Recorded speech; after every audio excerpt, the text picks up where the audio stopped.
Hi, I'm Risa Binder, and you're watching Country Music Minute.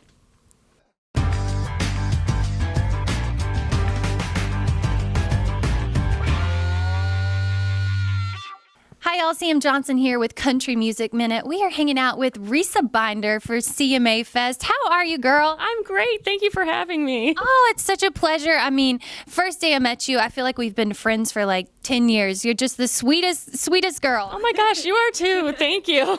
You're welcome. Well, Emmy award-winning songwriter. I mean, let's see. You were nominated for General Hospital. The song was called Best Song in a Daytime. That wasn't the name of the song, but it's the Best Song in a Daytime Drama. How did it feel to be nominated for that? Well, it felt great to be nominated. I didn't win, but it felt great to be nominated for the Emmy. And actually, when they called to tell me that I was even nominated, I thought I was being punked. I didn't understand. And so they're like, no, this is really happening. And so it was a song just like that I wrote with my friend in LA named Risa and I just couldn't believe it was even happening. So it was an awesome part of my career, for sure. Very cool. Well, I was reading your bio, looking over this. You have so many cool things on here. I don't know if I'll get to touch on all of them, but I mean, you've worked with an amazing producer in town, Luke Wooten, yes, who has worked with Brad Paisley and a bunch of other big artists. What was it like working with him? I still can't believe that I'm working with him. As I told you, he may be the nicest person I've ever met. Luke Wooten worked with, Brad Paisley, Kelly Pickler, Dierks Bentley. So when I went in there, no pressure, but pressure, to make my first EP, Nashville. I was nervous, but he made me feel so comfortable in the studio, kind of like it's your home. Yeah. And so I feel like, this sounds funny, but I feel safe, creating in there. And we always come up with something really great together. So I just feel really excited and honored to get to work with someone like Luke Wooten. Yeah. Well, we're excited too. I mean, I know you're working on a new project, a new music video, which we will get to later in the interview. But I just want to ask you, how did this all sort of come full circle for you, the music and country music in Nashville? Well, I always wrote songs about boys I had crushes on growing up, and no lie, I would write them and I'd sit at the piano in the living room in my house, and my parents would be like, who's that about? And I'd be like, I can't tell you because that's embarrassing.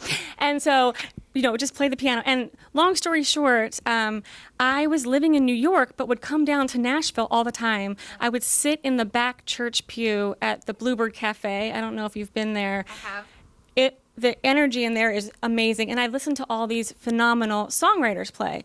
Well, right around the time I got the Emmy nomination, actually, Luke Wooten and I started working together. And it was working with him that my label, Warehouse Records, was like, you need to move to Nashville. It's time. And so that was about 3.5 years ago, I think. And so I just took the leap, and a leap of faith. This whole thing has been a leap of faith for real, and moved out here. And ever since, I think it's probably the best choice we've made as a label, as an artist. Yeah. It's so cool you say that. And when I was reading your bio, I actually wore this necklace for you today because it says faith. It is a giving key necklace. And I loved your story. I thought it was so cool how you have this dream board and you have this vision. And we talked a little bit about this off camera, but just how you write things down and, and then you look, see them come true. And like, what advice would you give to people who are, kind of going through the same thing that you are? First of all, thank you for wearing that. And I just have to tell a quick story because this is going to be crazy. But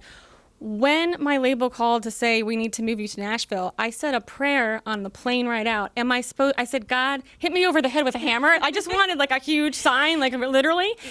I ended up sitting next to, I couldn't believe it, a famous songwriter named Beth Nielsen Chapman. She wrote This Kiss for Faith Hill. Okay. Huge fan. Huge fan of Faith Hill. And I sat next to her. I'm like, are you Beth Nielsen Chapman? And she's like, yes. And I was like, can you tell me about your life? So she told me the story of how she knew This Kiss was a hit song, but it took 7 years for it to come to fruition. Wow.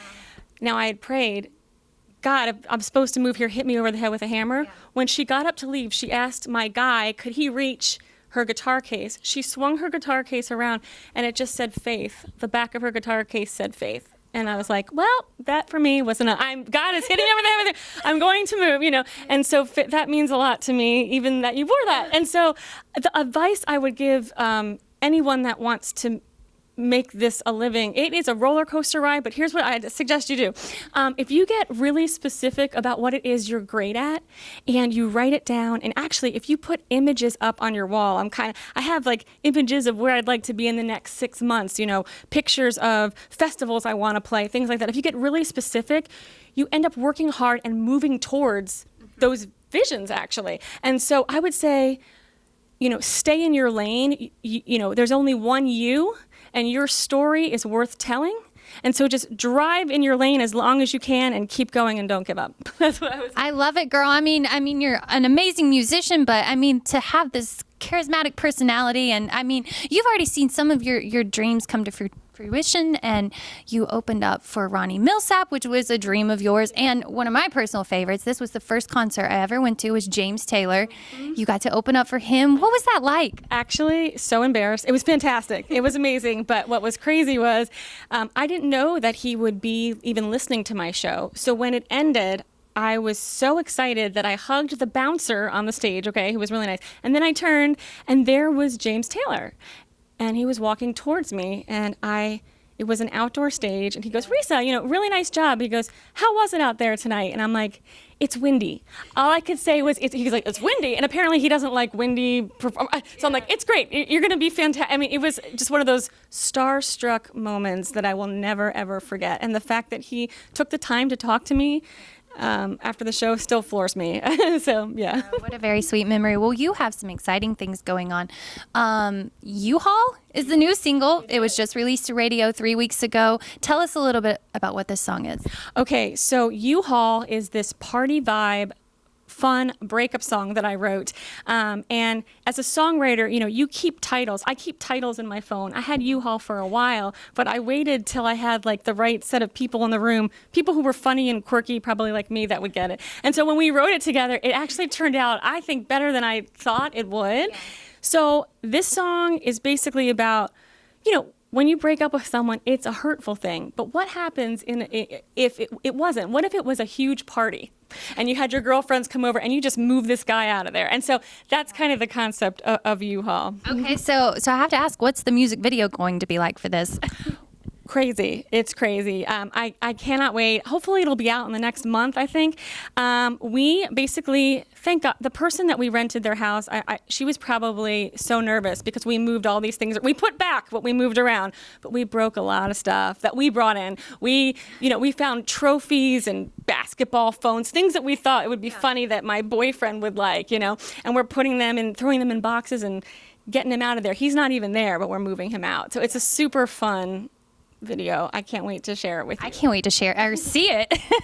Well, what's next for you this year? I mean, touring, are you headed out anywhere? Yes, so U-Haul just went to radio 3 weeks ago. And you can actually hear U-Haul. It's on Spotify, Amazon, any online digital entity. If you look up YOUHAUL, it's there, U-Haul. And we're getting ready this Sunday, we leave for our radio tour. So we'll be touring throughout the summer, a week on, a week off, a week on. It's pretty exciting. So I can't wait to go to radio with this song. Very cool. Well, we hope to catch you on the road and see a show. And good luck today. You're headed out to play a show at 4 p.m., right, at the Hard Rock stage? Mm-hmm. Yeah. It's the Gildan Hard Rock stage. It's located in the Hard Rock parking lot. We'll be there at 4.